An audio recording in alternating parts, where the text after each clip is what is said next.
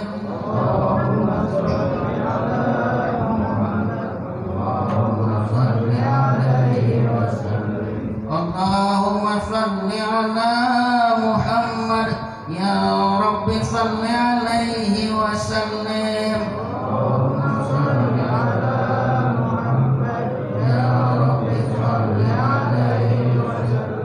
Subhanallah wa bihamdih, subhanallahil azim, subhanallah wa bihamdih, subhanallahil azim, subhanallah wa bihamdih, subhanallahil azim, subhanallah wa bihamdih, subhanallahil azim, subhanallah wa bihamdih, subhanallahil azim, subhanallah wa bihamdih, subhanallahil azim, subhanallah wa bihamdih, subhanallahil azim, subhanallah wa bihamdih, subhanallahil azim, subhanallah wa bihamdih, subhanallahil azim, subhanallah wa bihamdihi, subhanallahil azim, subhanallah wa bihamdihi, subhanallahil azim.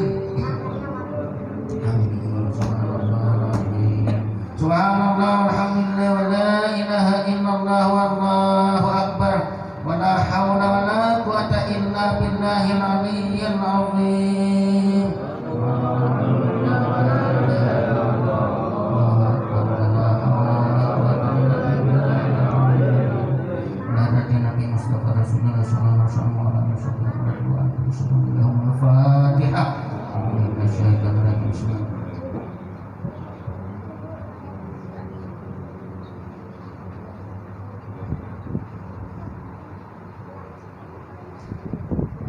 Bismillahirrahmanirrahim. Alhamdulillahirabbil alamin. Allahumma shalli ala sayyidina Muhammadin wa ala alihi wa sahbihi. Allahumma shalli ala sayyidina Muhammadin wa ala alihi wa sahbihi. Allahumma as'al ahli fadlika wa ajrika wa qur'anika thawaba ma qara'na wa qur'anil azim. Wa qur'anna fi qawli la ilaha illallah wa qur'anna bi bihamdihi. Wa sallallahu ala habibika sayyidina Muhammadin sallallahu alaihi wasallam fi hadha al-majlis al-mubarak al-hadi wa sallallahu سيدنا وحبيبنا شفيعنا وذرة العين سيدنا محمد عبد الله صلى الله عليه وسلم وعلى آله وأصحابه وأزواجه وذريته أجمعين خصوصا بهم سيدنا المهاجرين وأحمد بن عيسى وصحبه وفرائهم وإبراهيم وصلى الله وكله مقدم محمد بن علي وعلي وصلى الله عليه سيدنا بن علي وعلي سخيرا كبيرا نظرا وأوصى في مشارق الأرض لما خلق بها بغيها وبرها ثم إلى رحمة بالإرشاد وخير عباد الله الحبيب عبد الله بن عبد بن محمد وحده وعلى بن سليم الموجود وإلى روح الحبيب علي بن محمد بن يوسف بن حمزة صحيح المولد وإلى روح بن حسن بن أبو بكر عبد الأسمار وإلى أهل بن أبو بكر بن يحيى وإلى أهل بن أبو بكر بن محمد الزكريسي وإلى روح بن صالح بن حسن بن حميد وإلى روح بن عبد القادر بن وإلى روح بن عبد القادر بن مسجد وإلى روح بن عبد وإلى روح بن عبد بن عبد الله عليه وسلم عادل وإلى الوالد بن رافع بن عمرو عبد الرسول بن زيد بن عبد الرسول بن وإلى الحبيب عبد الله بن عبد الرسول ورسوله وفرائه وتسليمه بجميع خاصة ثم إلى خصوصا شيخ سمك المداني وإلى روح شيخ سمك البنجاري وإلى روح خصوصا بروزين بن عبد الغني البنجاري ورسوله وفرائه وتسليمه بجميع خاصة ثم إلى روح لوالديكم وأمتنا وأولادكم وبدى المسلمين عامة ناصر اللهم ثم ذلك بنا إليهم وجاه جبل من النار واستر لهم لنا واشتر لهم من النار وبلغ بهم من الفردوس على منازلها وأكبر له به من الثواب أجز له وفرها وثقل به مواسيله من الحسنة يغفر لهم جميع الذنوب والسيئات وارفعهم به إنك إلى أعلى درجات وخلفهم في أولادهم ومن انتسب إليه من خلفة الحسنة والعاقب الصالح اللهم ادخل في قبرهم الروح والريحان والفسحة والأمل والعفو والرضوان يا حنان يا منان يا من إلى سيرا إلى سيرعان اللهم ارحم وقرعنا وجبر بكسرنا واقبل ضرنا واهدم سرحة أعمالنا وأنقرنا على الإيمان والإسلام جميعا دعونا وترضينا ولا تحيانا اللهم في غفلة ولا تأخذنا على ضره واجعل آخرك لمنا من الدنيا إلا إليها أجلنا قول لا إله إلا الله محمد رسول الله صلى الله عليه وسلم وحي على حي وعسى على يمين ومع حده العين والفقر وفعنا بها يوم لا ينفع قلب ولا يملك إلا من أنت وبقلب سليم ربنا آتنا في الدنيا حسنة وفي الآخرة حسنة وقنا عذاب النار سبحان ربك رب العزة عما يصفون وسلام على المرسلين الحمد لله رب العالمين الفاتحة.